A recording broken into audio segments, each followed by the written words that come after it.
The opening cuts through illusions. It begins with betrayal. How those you trusted will betray you not by accident but by design, because loyalty without power is a myth. Machiavelli warned that men are ungrateful, fickle, liars, and deceivers, and that expecting loyalty without leverage is suicide. The hook establishes the premise. You are not betrayed because you are weak, but because you forgot that presence, fear, and control, not kindness, bind loyalty. It shatters the viewer's naive faith in human bonds, making them feel the cold truth. Loyalty is secured by authority, not affection. The purpose is to destabilize them emotionally, forcing attention. Quick question: how many people in your life swore they'd never betray you? Count them. Now count how many actually kept that promise. Numbers rarely match, do they? This video is not about comfort. It is not about affirmations. It is about stripping illusions down to bone. And the first illusion we burn is the illusion of loyalty. Loyalty is one of the most dangerous words in any language, not because it does not exist, but because it exists only under conditions most people refuse to acknowledge. People love to imagine loyalty as eternal, unconditional, and pure. They tell stories of soldiers dying for their kings, of friends staying through storms, of partners standing through fire. But strip away the poetry and you will see something colder. Loyalty lasts as long as it is useful. Machiavelli wrote it plainly. Men are ungrateful, fickle, liars, and deceivers. They avoid danger and are greedy for gain. He understood that loyalty without power behind it is not loyalty, it is convenience. A man is loyal while you are rising. He is loyal while your presence brings him profit, prestige, or protection. He is loyal while the balance tilts in his favor. Remove the reward and watch loyalty vanish like mist in morning sun. That is the illusion we must kill. To believe in loyalty as eternal is to leave your back exposed. To imagine that devotion is a natural law is to walk into war unarmed. You are not betrayed because you are weak. You are betrayed because you forgot the truth Machiavelli whispered centuries ago, that loyalty is currency, not covenant. Think of a royal court. At first glance, it glitters with allies, advisors, companions who swear undying faith. They wear the mask of loyalty like gold-plated armor. But behind the mask, calculation. Every smile measures cost. Every word weighs risk. The mask can be dropped the moment profit shifts. Betrayal in this context is not shocking, it is inevitable. Machiavelli would never call blind trust strength. He would call it blindness. Strength is not in expecting loyalty, but in commanding it. Through fear, through respect, through the architecture of control. Loyalty without enforcement is theater. Loyalty with leverage is law. Look closer at your own life. Who do you call loyal? The friend who listens until it costs them nothing. The lover who swears permanence until a sweeter option arrives. The employee who stays until another bid comes higher. Each one of these is loyal, yes, but only in the way a vulture is loyal to fresh meat. It stays until the carcass is gone. Machiavelli believed love was optional, but fear was not. He saw that affection bends in the wind, but power holds steady. If you build loyalty only on love, you build a house on sand. If you anchor it on fear and respect, you build on stone. And stone endures storms. This does not mean that every bond is false. It means every bond must be examined for what it truly is. Transaction, not miracle. Loyalty is not a gift, it is a loan. People invest it only when returns are expected. Withdraw the returns, and the loan is called back. Understand this, and you will stop bleeding when betrayal arrives. You will not weep when the mask drops. You will nod, as a ruler nods, knowing the game has simply moved to its next stage. Imagine a general on the battlefield. He trusts his soldiers, but not blindly. He ensures they are paid, fed, disciplined, rewarded when loyal, punished when disloyal. Their loyalty is structured, not hoped for. Now imagine another general who assumes his soldiers love him too much to defect. Which general wins? Which general survives? The emotional wound of betrayal comes not from betrayal itself, but from the false expectation that betrayal was impossible. When you remove that expectation, the wound disappears. You stop asking, "How could they do this to me?" And instead, you ask, "Why did I ever expect otherwise?" To Machiavelli, betrayal is not an accident of fate. It is the natural gravity of human self-interest. The wise man does not fight gravity. He builds with it. He ensures that even when self-interest pulls at others, it pulls them back to him. That is why Machiavelli insisted that rulers tie loyalty not to affection, but to necessity. Make yourself necessary and they cannot leave. Make yourself the fortress, the granary, the shield, and they will stay, not because of sentiment, but because without you, they starve. This is where your power returns. You no longer live as the wounded victim, wondering why loyalty breaks. You live as the sovereign architect who knows loyalty must be bound by structure, not trust. You cease bleeding from the cut of betrayal because you expected the blade. You even invited it. And when it comes, you are not wounded. You are reminded that your strategy is working. Principle: stop demanding loyalty as proof of love. Demand loyalty as proof of structure. Loyalty that depends on affection alone will die. Loyalty that depends on necessity will last as long as you do. Ever notice how some people walk into a room and everything shifts? The air tightens. Conversations pause. Even those who hate them cannot ignore them. That is not coincidence. That is weaponized presence. In a world obsessed with noise, presence has become rare, and rarity is power. Most people mistake presence for appearance. They imagine it is about standing in the spotlight, speaking the loudest, taking up space. But Machiavelli would never confuse noise with power. He believed true presence was the art of commanding attention without asking for it, of shaping the room without touching it. Presence is not decoration, it is domination. It is not the flower in the vase. It is the shadow that makes the flower appear fragile. A man or woman who cultivates presence becomes more than flesh. They become a storm cloud on the horizon, not yet striking, but impossible to ignore. Machiavelli wrote that rulers must appear powerful even when they are not, for appearance itself carries weight. The sovereign who looks decisive is obeyed more than the one who hesitates, even if the hesitant one has more truth. Why? Because truth has limits, but appearances are boundless. Think of a throne room. A king does not need to raise his voice to be heard. He does not need to draw his sword to be feared. His presence, structured through silence, posture, and the weight of his past actions, does the work for him. Soldiers do not kneel because the king begs them to. They kneel because presence leaves them no alternative. You too carry presence into every space you enter. The tragedy is that most squander it. They bleed it away with nervous chatter, constant explanations, the desperate hunger to be liked. They confuse visibility with authority, but Machiavelli understood that silence is sharper than any word. That distance makes you taller than closeness ever could. To reduce yourself to noise is to surrender your most natural weapon. Presence is weaponized in three ways: through silence, through scarcity, and through consistency. First, silence. The less you speak, the more your words weigh. Every pause is a trap that forces others to fill the void with their own insecurities. Silence is not absence, it is pressure. It is the invisible hand that bends others without them noticing. To Machiavelli, silence was strategy, not shyness. Second, scarcity. If you are everywhere, you are cheap. If you are too available, you become furniture in the room, seen, but never felt. Scarcity makes presence magnetic. When you withdraw strategically, every reappearance becomes an event. Think of the storm that does not rage daily, but once it arrives, cities prepare. Scarcity transforms you from background noise into headline.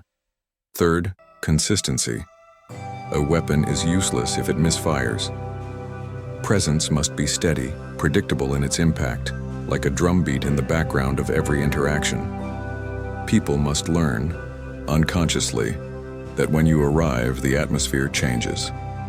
That when you speak, decisions are made. that when you withdraw, the room feels colder. Presence is built repetition by repetition until it becomes myth. Consider betrayal again. Betrayal thrives in the absence of presence. When your presence fades into invisibility, others dare to conspire. But when your presence haunts them, even in silence, betrayal becomes dangerous. Machiavelli believed that fear was not just about punishment, it was about uncertainty. Presence sustains uncertainty.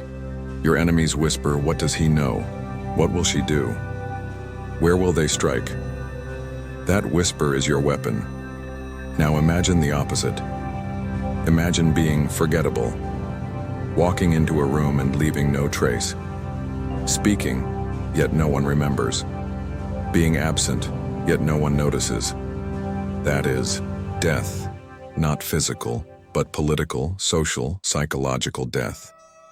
To lack presence is to exist only in body, never in mind, and those without presence are betrayed first, ignored most, forgotten always.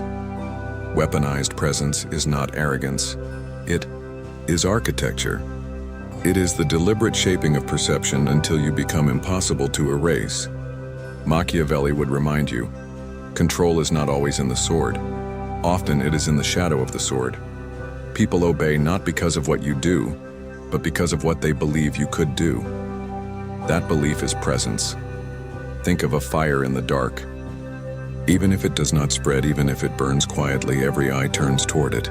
That is presence. You are the flame in the cave. Even your enemies must look. Even those who resent you must measure themselves against you. Presence ensures that even in absence you remain the reference point. But presence requires discipline. You cannot flood it with vanity. You cannot cheapen it with overexposure. To weaponize presence, you must resist the hunger to be seen constantly. Presence is sharpened in withdrawal, carved in restraint, polished in silence. Every unnecessary appearance is a dulling of the blade. To build presence, imagine yourself as a storm. A storm does not explain itself. It does not ask for permission. It gathers quietly, expands slowly, and when the moment comes, it arrives, with such force that no one questions its reality. You are not chasing attention. You are allowing attention to chase you.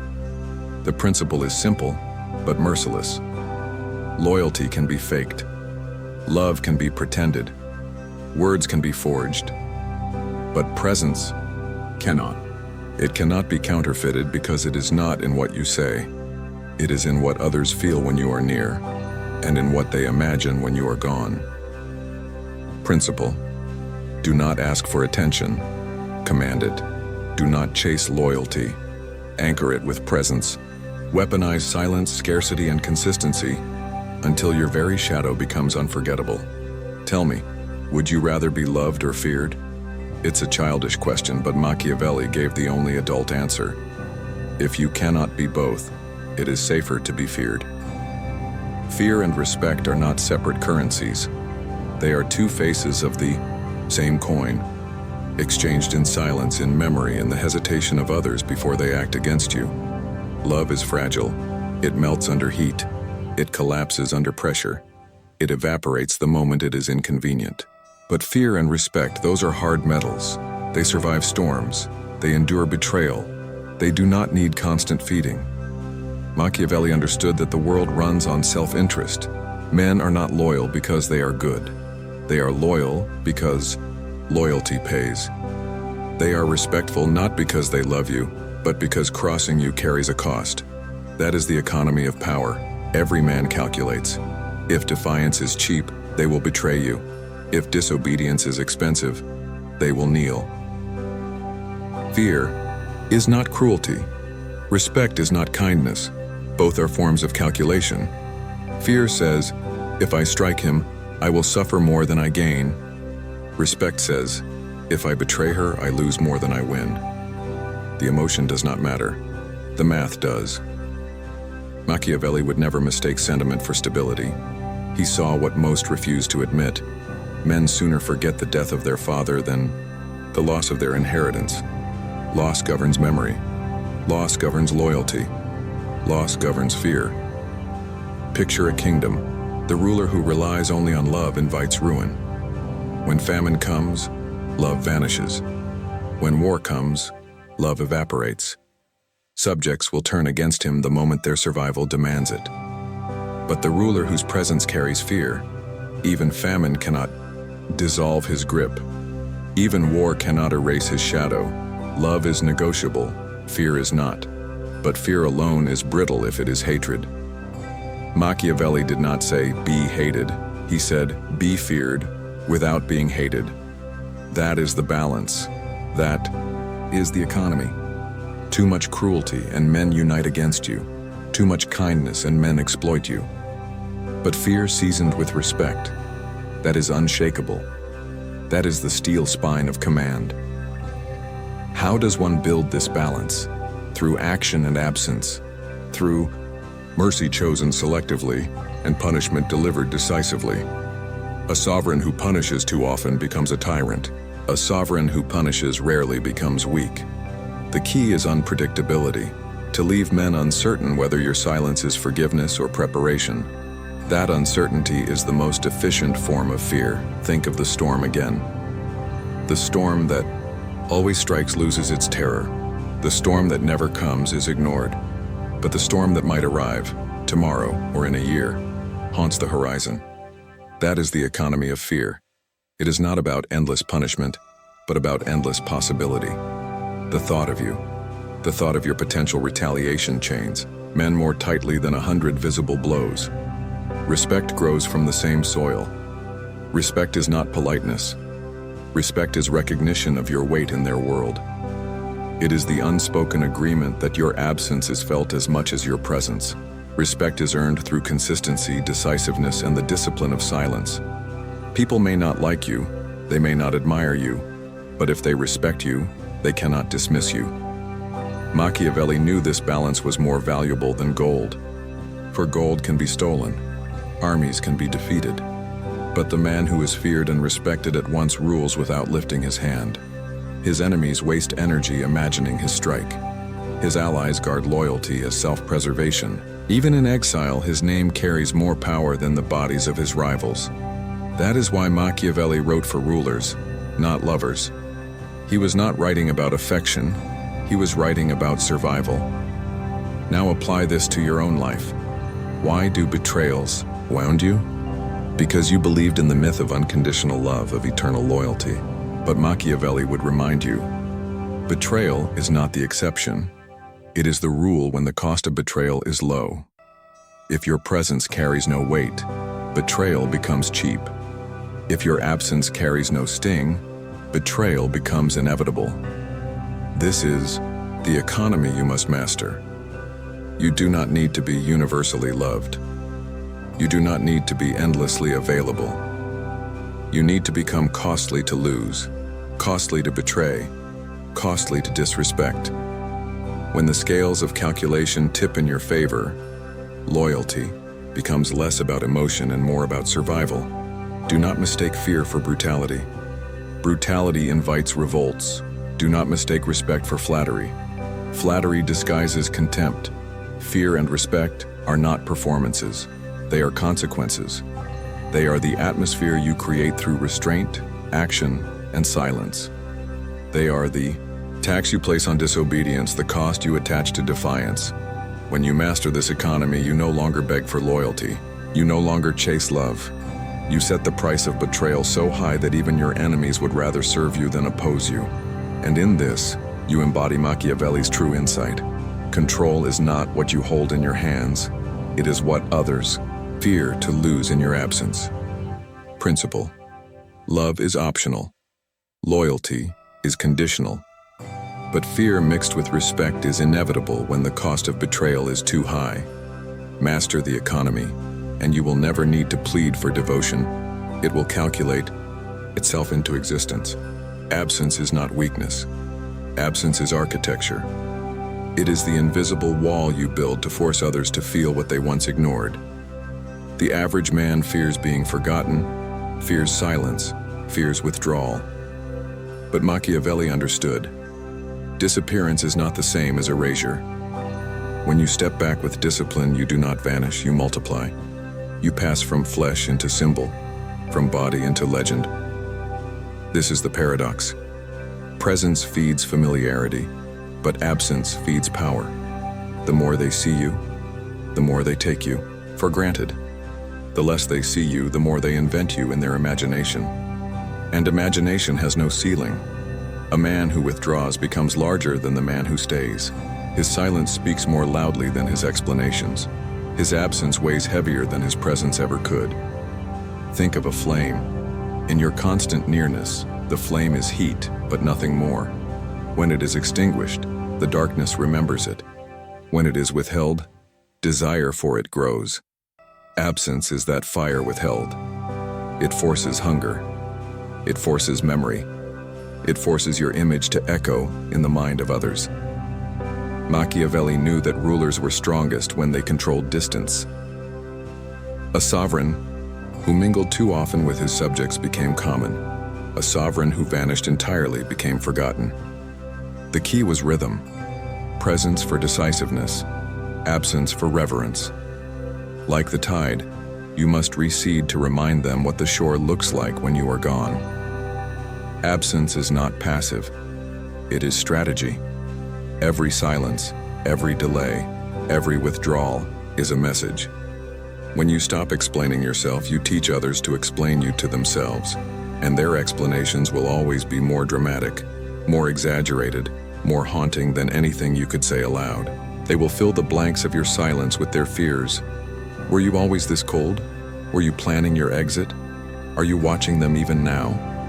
This is how absence becomes a weapon. Your shadow moves where your body cannot. It enters rooms you never step into. It speaks in conversations you never attend. It becomes the subject of their speculation, their arguments, their late-night doubts. In absence, you achieve ubiquity. You are nowhere, therefore you are everywhere. But absence must be cultivated. Too many break it with weakness, sending subtle hints, cryptic messages, crumbs of attention. Each gesture reduces the legend back to a person. A true shadow is uninterrupted. It grows in the soil of uncertainty. It grows in the silence of your restraint. Every time you check in, every time you break absence to reassure, you collapse the architecture.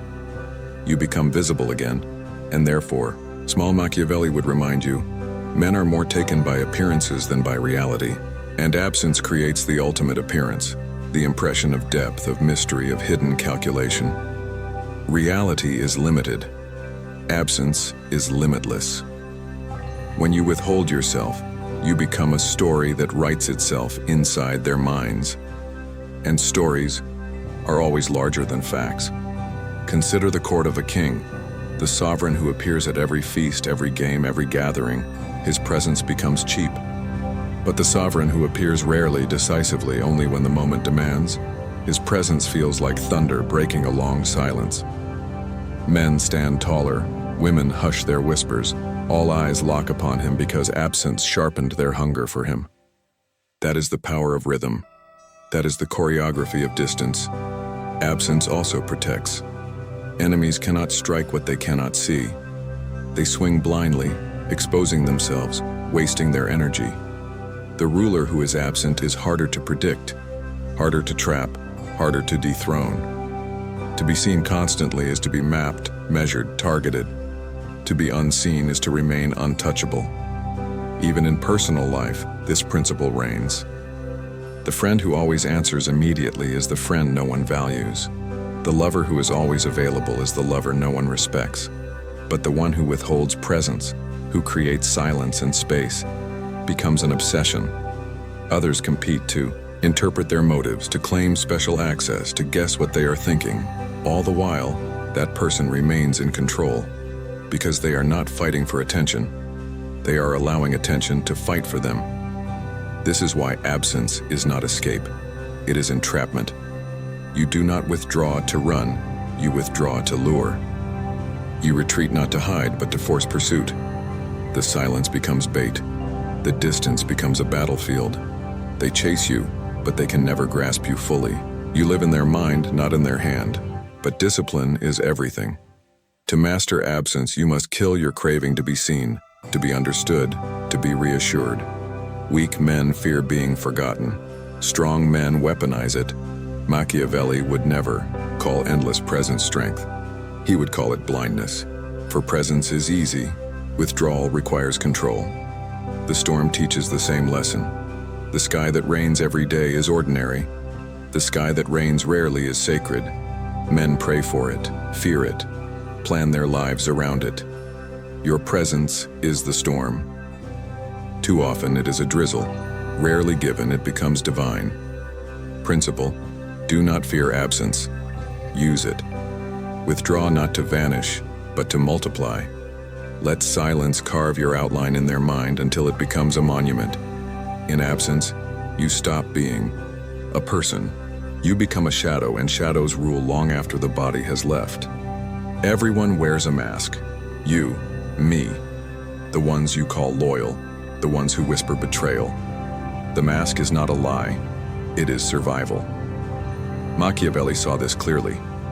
He wrote that men are taken more by appearances than reality. And so he advised, rulers, master the mask. Do not fight deception, use it. To the naive, the mask feels dishonest. They want authenticity, transparency, honesty.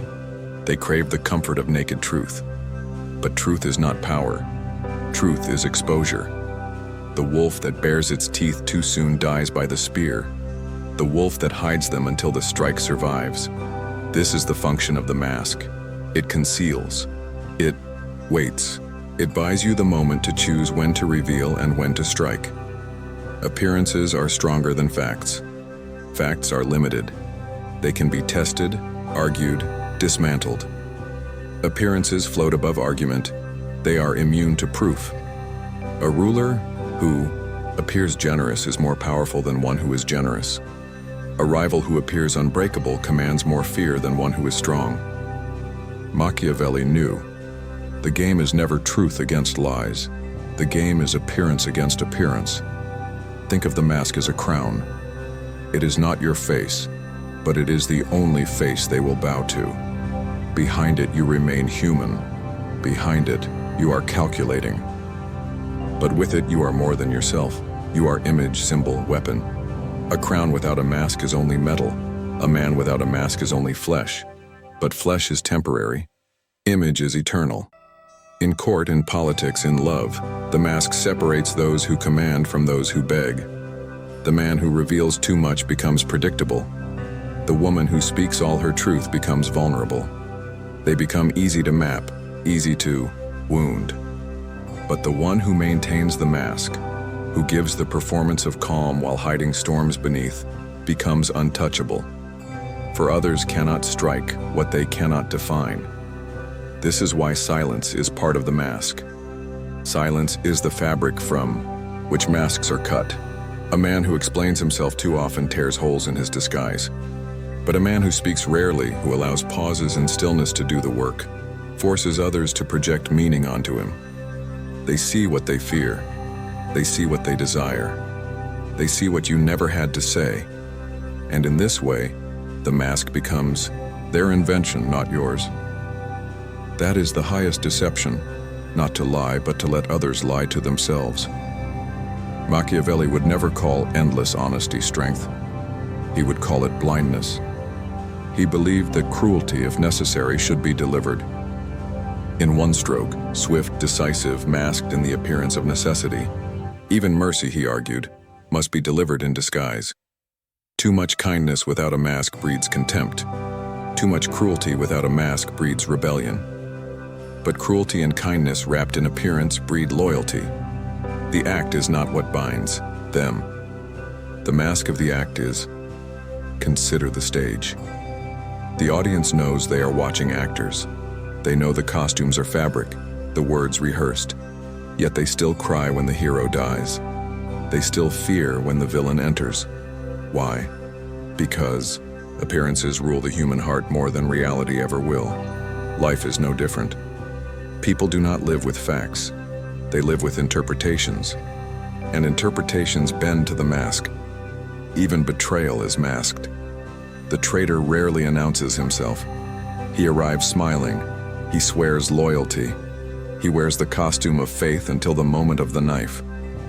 Should you be surprised? No. You should be, studying his mask. Watching not the surface he offers, but the rhythm beneath it. A mask is never flawless. The trained eye sees the tremor in the hand, the hesitation in the word, the hunger in the gaze. To master your own mask, you must first master reading the masks of others, and so the lesson is double. First, wear your mask with discipline. Never reveal yourself too quickly. Second, never trust the mask of another. To Machiavelli, trust was not a virtue, it was a weapon others used against you. He would remind you, believe not in loyalty but in interest. Believe not in honesty but in appearance. Men will always show you the mask they want you to believe. You must decide what lies behind it, and never forget that your own mask must remain in place even as you watch. Masks are not cowardice. They are armor. They are shields forged from perception itself. The knight who rides into battle without armor is a fool. The man who steps into life without a mask is the same. Naked flesh is for slaughter. Covered flesh, armored flesh, masked flesh, that is how you survive. Think again of fire. A naked flame burns quickly and dies. But a flame inside a lantern is controlled, protected, made useful. The lantern is the mask. Without it, the fire consumes itself. With it, the fire lights a kingdom. Principle: never fight to be seen for who you are. Fight to be seen as you must. Reality bends to appearances. Power bends to deception. And masks, once mastered, are not lies. They are crowns. They will tell you to be kind, to be merciful, to win with love. But Machiavelli never trusted love. He wrote that men love at their own convenience, but they fear at yours. Love is fragile, broken by distance, eroded by time, dissolved by temptation. Fear is resilient. Fear endures in silence, in absence, in the imagination. It does not fade. It festers. Cruelty is a word people spit with disgust, but cruelty in the Machiavellian sense is not mindless brutality. It is calculation. It is the scalpel, not the hammer. To Machiavelli, mercy without discipline was weakness. Cruelty with precision was strategy. The difference is simple. One loses control, the other creates it. Think of the ruler who forgives every betrayal. His kindness becomes predictable. His mercy invites more disobedience, because there is no cost to treachery. Think of the parent who never disciplines the child. The child grows wild, not grateful. What they call cruelty is often the only language that commands respect. And respect, unlike affection, does not waver when tested. Machiavelli believed it was safer to be feared than loved, if you cannot be both. This is not cynicism, it is survival. Fear sets boundaries love cannot. Love asks permission, fear demands compliance. Love fades when absence grows. Fear sharpens in absence because the mind invents punishments more terrifying than reality. Cruelty, when applied suddenly and decisively, is not endless bloodshed. It is the storm that breaks so the sky can clear. Better a single thunderclap than endless drizzle. The wise ruler punishes once strongly and lets the memory of that act echo through time. The unwise ruler punishes often, weakly, and breeds resentment without fear. Cruelty without discipline creates rebellion. Cruelty with restraint creates order. To Machiavelli, truth was never about justice. It was about control. He argued that a ruler who wished to be secure must learn to not be good. Not because goodness has no value, but because goodness cannot be absolute. There are moments when goodness disarms you, moments when cruelty saves you, moments when respect cannot be purchased with generosity, only with fire. Think of fear as architecture. It is not random. It must be built. A palace built only of kindness has no defenses. Anyone may enter, anyone may plunder, and soon nothing remains. A palace built with walls of fear, however, commands distance. Even when the ruler is absent, the walls remain. The citizens behave not because they are watched, but because they cannot forget what happened to those who tested the boundary. This is how cruelty creates loyalty. Not the shallow loyalty of affection, but the deeper loyalty of survival. A soldier may love his commander and still desert in hunger, but a soldier who fears his commander will march into storms he would never choose. Fear ties the hands when love fails to hold the heart. Yet cruelty must never be confused with hatred. Hatred is chaos. It blinds the one who holds it, and it fuels rebellion in those who receive it. Hatred cannot be sustained without self-destruction, but cruelty measured and precise does not breed hatred, it breeds awe. It creates the paradox Machiavelli understood. People will hate a weak ruler more than a cruel one, for weakness betrays them, exposes them, makes them vulnerable. A cruel ruler, at least, protects them through strength. Imagine a fire contained in a hearth. It is dangerous, yes, but it warms the home. Left unchecked, it burns the house. This is cruelty. It must be contained, directed, sharpened. Too little, and no one respects you. Too much, and you destroy what you rule.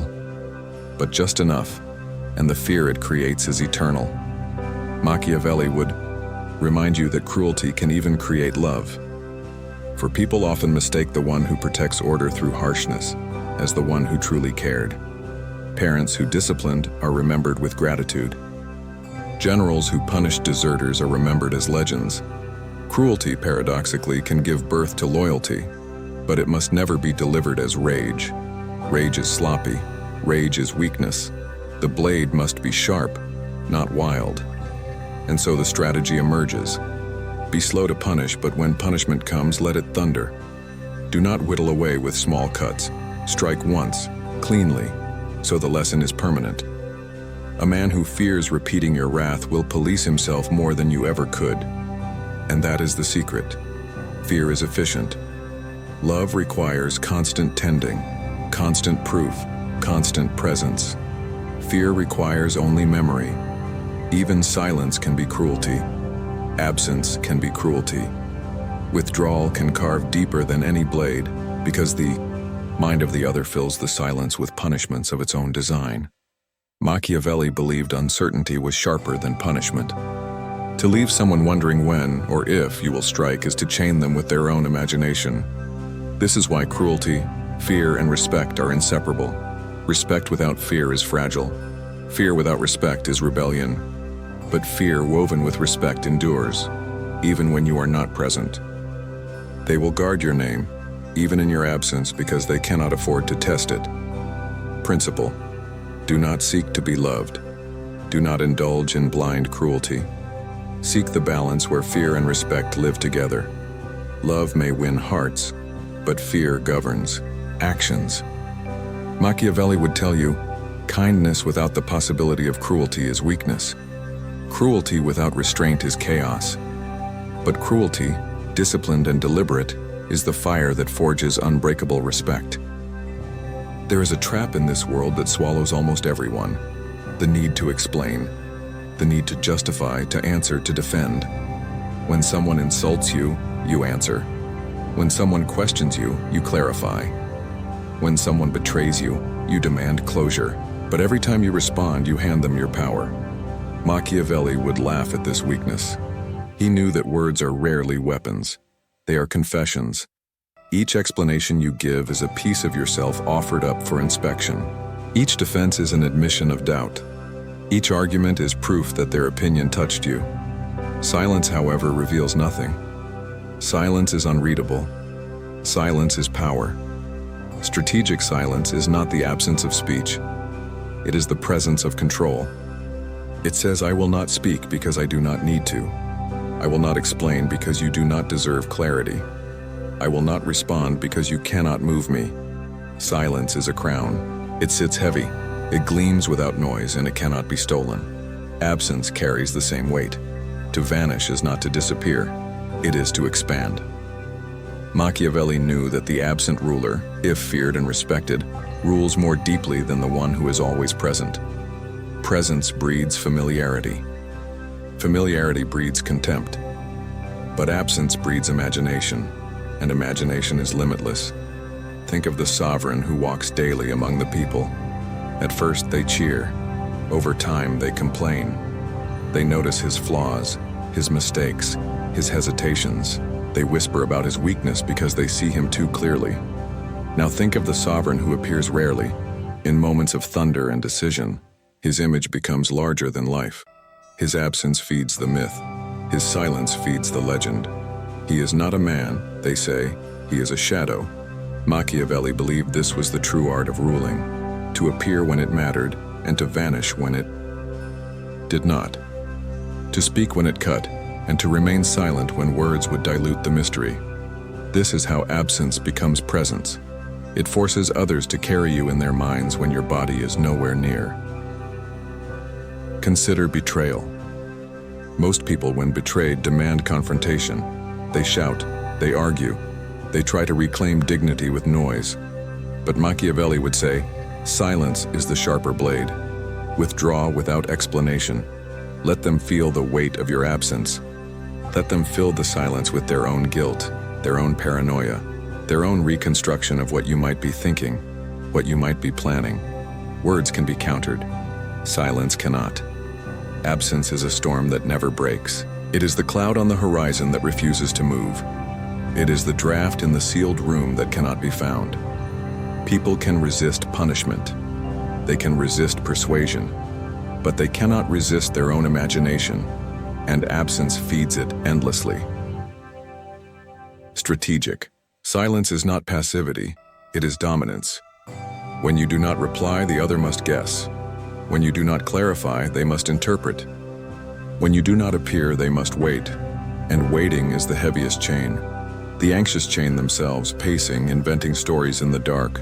The proud chain themselves, speaking too much, exposing their own weakness in the attempt to fill your void. Your silence becomes their tormentor. Machiavelli wrote that men are more taken by appearances than reality. Silence is the most powerful appearance of all. It creates the illusion of depth, of certainty, of superiority. The loud man seems insecure. The man who must always be present seems desperate. But the one who withholds, the one who vanishes, the one who allows mystery to grow, that is the one they cannot escape. Strategic silence also protects you. Every word you speak can be weaponized. Every appearance you make can be measured. But silence leaves no evidence. Absence leaves no target. You cannot strike what you cannot see. You cannot attack what refuses to stand still. By withdrawing, you force your enemies into error, into overreach, into revealing themselves while you reveal nothing. This is not cowardice. This is not weakness. It is war by withdrawal. It is ruling without the crown in sight. Machiavelli would tell you, the sovereign who restrains his tongue and his presence is never unarmed, because silence is the sharpest sword. But silence is not enough on its own. It must be paired with presence at the right moment. Absence grows. The myth, return shatters or strengthens it. Appear only when the decision is already made, when the action is already final, when the moment carries weight. Then vanish again, letting the echo linger. To remain silent forever is to be forgotten. To speak rarely but decisively is to be unforgettable. Imagine silence as night, too long, and men sleep without fear, but sudden thunder in the darkness, and they remember how small they are. Your silence must be punctuated by storms, not chatter, by acts, not explanations. Even in personal life, this principle reigns. When you detach, do not send signals. Do not post hints. Do not explain your silence. That is not silence. That is noise disguised as restraint. True absence gives them nothing, and in that nothing, they build legends. They will recall your words more sharply than if you repeated them. They will imagine your gaze longer than if you stayed. They will make you larger than life, because their mind cannot tolerate the void. Principle. Presence commands for a moment. Silence commands for eternity. Machiavelli would say, do not compete with noise. Become the silence that swallows it. Withdraw not as escape, but as strategy. Your absence is not weakness. It is your crown. You began this journey believing loyalty was natural, that presence was strength, that love was enough to keep the world stable around you. Now you know the truth. Machiavelli never dealt in illusions. He dealt in leverage. He saw people not as they wished to be, but as they were. Fragile, self-interested, and endlessly swayed by fear, by gain, by mystery. This is the truth you must carry. Loyalty is a mask, betrayal is the default, and power belongs to the one who controls the stage, not the one who stands on it. You do not beg for loyalty. You command it through fear, through respect, through distance. You do not chase after explanations. You create silence and let others choke on the void. You do not fight noise with more noise. You vanish, and in your absence you become everywhere. Machiavelli would tell you, the sovereign who rules from the shadows rules forever. The crown is not worn on the head, it is worn in the mind of others. You are not a prisoner of their betrayal anymore. You are not a victim of their silence. You are the architect of both, so withdraw, reframe, reposition, rule from the shadows. Do not answer when they call. Do not explain when they demand clarity. Do not return when they beg. Let them wonder. Let them whisper. Let your name taste of both fear and respect when it passes their lips. And when they finally realize they cannot move you, cannot read you, cannot control you, then they will know the truth Machiavelli left behind. Control is not what you hold in your hands. Control is what they feel in your absence. Now leave, and let silence speak your name.